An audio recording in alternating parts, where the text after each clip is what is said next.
Good day, everyone. For this video, we will learn how to determine the resultant vector of a given set of vectors. This is the part 2 of vector addition by component method, determining the magnitude and direction of resultant vector. The part 1 of vector addition by component method, which is determining the x and y components of vectors, is found on the link below. Determining the magnitude and direction of resultant vector. Let's get into this. Example number 1. A hiker starts his journey from a campsite. First, he hikes 5.0 kilometers directly south. Then, he changed direction and walked 9.0 kilometers at 30 degrees east of north. Finally, the hiker walks 4.0 kilometers east to reach the lookout point. What is the hiker's total displacement, magnitude, and direction from the campsite to the lookout point?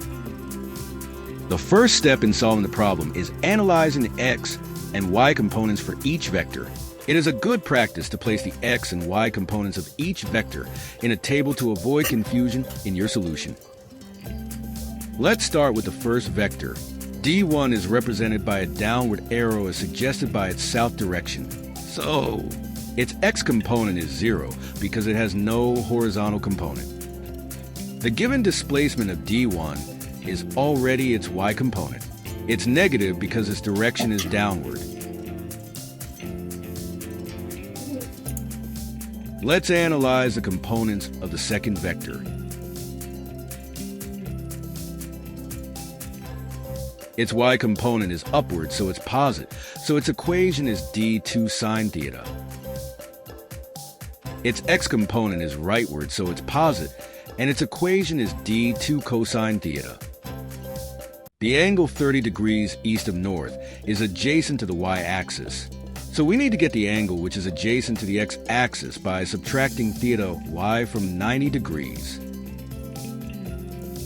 So the angle adjacent to the x-axis is 60 degrees. We will use this angle in our equation to get the x and y components of d2.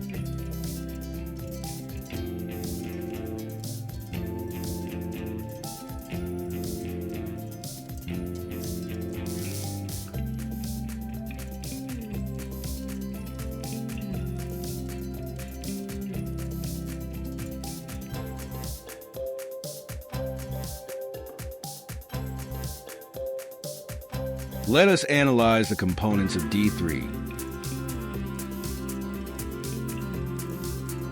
D3 is a horizontal vector, so its x component is its magnitude. Its y component is 0 because it has no vertical component. After getting the components of each vector, we need to get the summation of x and y components.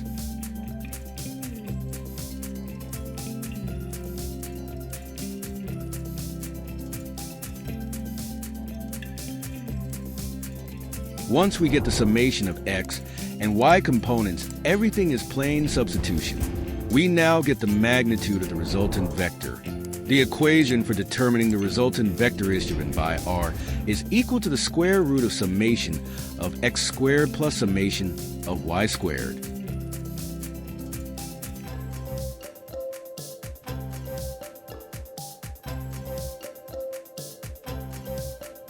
We can determine the angle by using this equation. Theta is equal to the arctangent of absolute value of the summation of y over summation of x. Take note that when we use absolute value sign, the numbers become positive even if it's negative.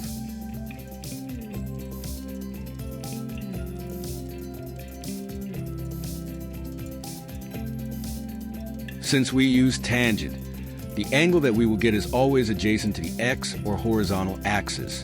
So in terms of direction, the computed angle is 18 degrees north of east. The direction which is adjacent to the angle will always be the reference direction. In this case, the angle is adjacent to east direction. So we write the east on the second blank, and we write north on the first blank. So to answer the question, the hiker at the lookout point is 9.0 kilometers at 18 degrees north of east away from the campsite. Thank you for watching this video. For more videos like this, subscribe, like, and comment below. Share the video to help others learn about this topic. Until next time, pray and take care always.